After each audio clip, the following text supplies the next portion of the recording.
কাকা, আমাকে 1 কিলো মাংস দাও তো। তুমি কি আসলে মাংস নিবে নাকি আবার সেদিনের মতো মাংস ফেরত দিয়ে দিবে? না কাকা, আমি আসলেই মাংস নেব।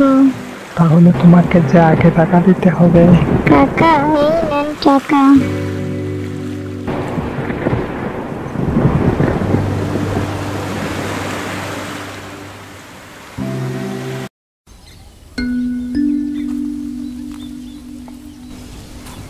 কবির, কবির বাবা বাড়িতে কি আছো?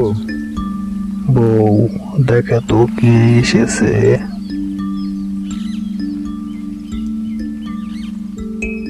আপনি কে বাবা? তুমি আমাকে চিনবে না মা? শুনলাম কবিরের নাকি অনেক জ্বর। হ্যাঁ বাবা, আপনি ঠিকই বলেছেন। তা আপনি কিভাবে জানলেন কবিরের জ্বর হয়েছে? সে কথা তুমি পরে জানতে পারবে মা। এখন তুমি আমাকে কবিরের কাছে নিয়ে যাও তো মা।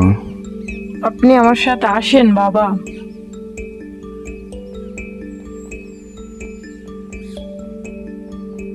কবির বাবা, তুমি কোনো চিন্তা করো না। আল্লাহ যদি চায় তাহলে তুমি খুবই তাড়াতাড়ি সুস্থ হয়ে উঠবে ইনশাআল্লাহ।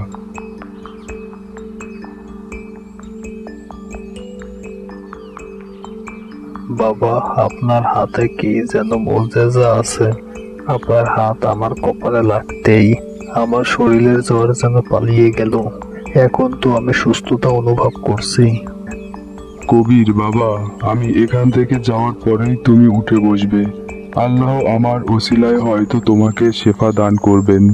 বাবা, আমার হাতে সময় খুবই কম, আমি আর এক মুহূর্তও থাকতে পারবো না। বাবা, আপনি আমার বাড়িতে এসেছেন আর খাবার না খেয়েই চলে যাবেন? না বাবা, আমার হাতে একদমই সময় নেই। আল্লাহ যদি চায় তাহলে আবারও আসবো তোমাদের দেখতে।